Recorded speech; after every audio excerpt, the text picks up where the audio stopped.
Usher tonight? Well, I got a headache tonight, so I can't usher. You want me to raise offering? Well, I really don't have any money, so I can't raise offering. You want me to sing? Well, y'all, you follow where I'm going. There's an excuse to not do what you don't want to do. But when the time comes, you want me to lead us something? Yeah, I'm ready now. Because that's what I want to do. I'm just using that. But you know, most of the time people want to preach. Y'all know that, right? But the point of the matter is that we come to God. There is a frame of mind that we must have. That's why Jesus described us coming to him as children and as sheep. Because sheep need to be taught. Sheep need to be led. Oh my goodness, but we have people that you come in and listen, okay, so you took a couple Bible courses. So you got online and you went to Bible.com or whatever you went. So what, you have like 5 or 6 different versions of the Bible. But I'm not concerned about your theology as much as I am about your neology. Tell me what you know about God. Tell me about your experience. Tell me how he brought you out of the muck and the mud. Tell me how he delivered you. Lord have mercy. So we become tricked into believing that this is the way to go. And then the other thing we have is that, especially when it comes to men have a problem a lot of times. You know, I love ministering to men. You know, I mentioned the thing about the jail, and I didn't come talk about that, but there's something that I used to do a lot of times, get a lot of men together, and I look at them, and I could just feel it, Pastor. Some of them that's almost like, yeah, what you got to say, what you got to say. And sometimes I have to break them down right at the beginning of the service and say, listen, fellas, let me just say this to you. It's only by the grace of God that we ever switched terms. You understand? I did some things, but I just didn't get caught. I'm saying I was so bad. I grew up in 32nd and North. Y'all know what that was. You understand? I grew up in Pastoral Mansion, bad. Yeah, it was a hood. But I'm just saying, I was a part of a gang. Thank God. My mother and father took me to church. You understand? I wasn't hanging around on the corner. No, we came inside the house, but there were some things that I got into that could have caused me to be in some trouble. So I look at these fellas sometimes and I say, now listen now. Don't laugh, because sometimes some of the men that get to testify, as believe it or not, some of them will get emotional. I say, don't laugh at that, brother, because I'm gonna tell you now, I can go down a list of things and I can hit something that'll jerk an emotion in you. But you sit up here and try to act all tough. You understand what I'm saying? Because there's a topic that I can hit that will begin to prick you in your heart. But there are men that want to put on that masculine exterior and make you think you can't tell me nothing. But let me tell you something, until you break down and start crying, until you get down on your knees and fall on your face and say, God, whatever you want me to do, that's what I'll do. God can't do anything with you. Hallelujah. Hallelujah. Listen. And so this is what we have. And so that was the prayer. We call it our Father's prayer, but the disciples prayed. He said, well, thy will be done. In other words, I'm saying, God, whatever you design, that's what I want to be done in my life. And we all know the story about Jesus in the garden praying. He said, Lord, if you let this cup, would you let it pass by? Because in other words, he realized that there was suffering, and most importantly, there was death in the cup, and his humanity did not want to die. Let me tell you something, I don't care how saved you are, but when you are faced with that situation, there's something about you that really wants to stay here. Yeah, I know what I'm talking about. You understand? Some of us are going to the doctor, and the doctors have told us some things. The first thing you start thinking is death. All that sickness is not done to death, but you understand something about you. There's a part of you that just wants to stay, but you need to say, God, whatever your will is. Listen, if I've got to do this, and that, let me do that. Whatever you say.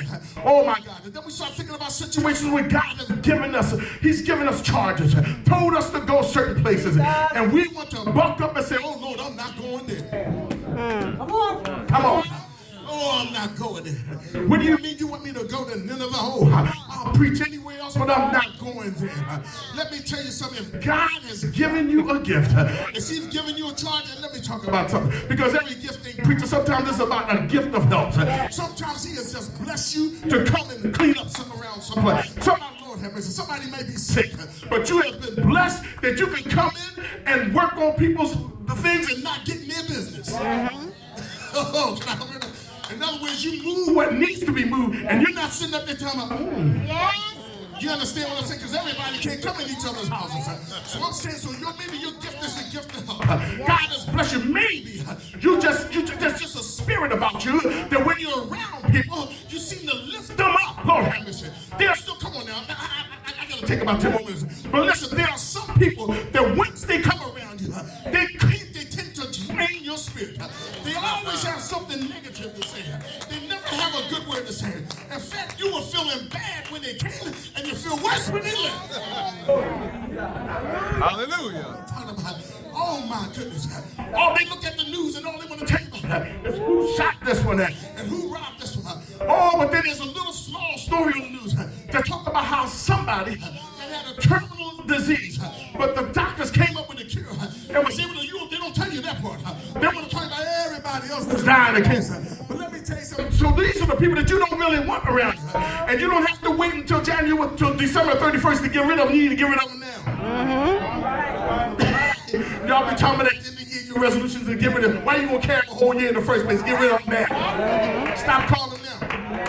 Oh, I know what I'm talking about because I've done it. There's some people I used to call, just check in with them, just want to see how they're doing. And next thing you know, they get into all this other stuff. I got to go. I got to go. I don't have time for this. But there's the point I'm making here. And so Jesus says, nevertheless, not my will, but thy will be done. And I want to tell you that no matter what you're going through life, and I'm almost done, you've got to have this frame of mind as you go through what you go through. You've got to be not concerned with how people look at you, how they feel about what you're looking at, what you're going through, how it makes them feel that you may have done something, just like Job's family, his friends rather. But you've got to say to God, and I want you to catch this clear.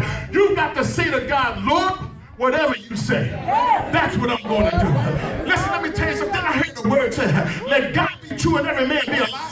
So what if some don't believe? If you tell me that I need to be baptized in Jesus' name, take me down in Jesus' name.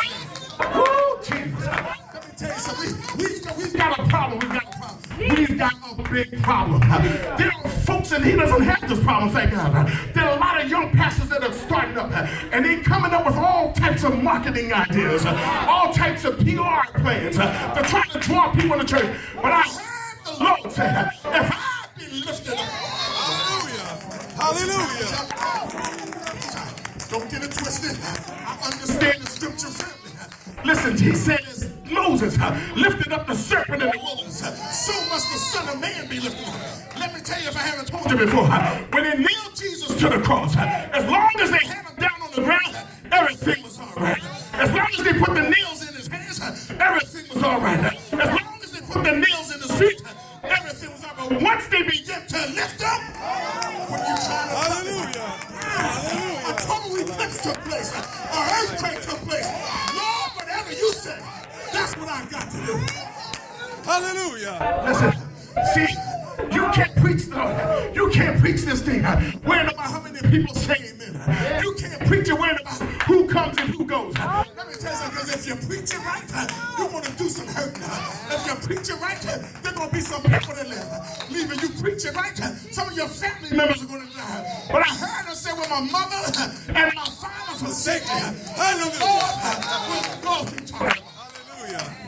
Hallelujah. Whatever you say. Let me tell you. Listen. I got a testimony.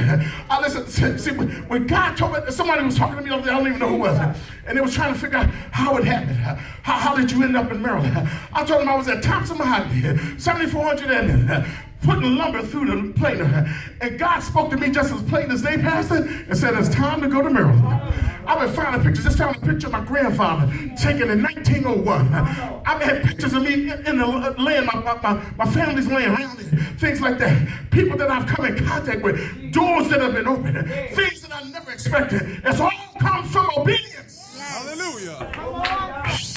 I gotta sit down. So I'm going to tell you this, that no matter what you're going through right now, listen to what I'm telling you. Oh, you can rejoice. No matter what you are experiencing right now, it may be unpleasant to you, but it's good for you. Hallelujah. Oh, you want some word? For we know that all things work together for good. Do you love God? Hallelujah. That's my question. Do you really love Him? Oh, I ain't talking about on just Sunday morning. I'm talking about do you love Him? Do you love Him enough to say, though you slay me, yet will I trust you? Come on. You love Him more than your husband. Do you love Him more than your wife? Do you love Him more than your children? Lord, I got to sit down. You got some people. I know what I'm talking as a teacher. I see some parents. They made their children little gods, but they really are little devils. You understand what I'm saying? Whatever she wants, she gets. She buy high, you go give them what they want. The devil is a liar. A good parent says no sometimes. Oh, that's why Paul wrote and said, all things are lawful, but not expedient. you will. Whatever you say, God.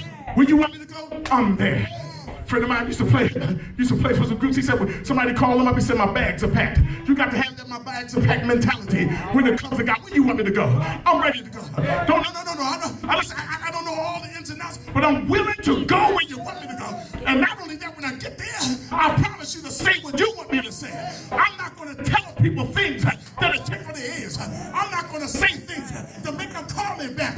They might get mad and want to stone me, but whatever you say.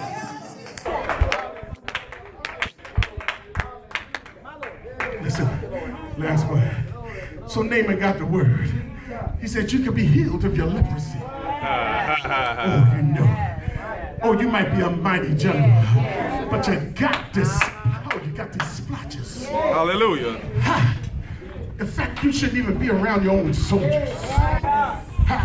Because you should be quarantined. Oh, I know you're a great saint, but listen, the message, go down. Go bathe. What you Jordan, you want to be able to go where? See, historians say this, that there was a lot of excavation that took place around you. They would chop the tree down. You know what happens when you take trees down? You get runoff. So it caused Jordan to become muddy.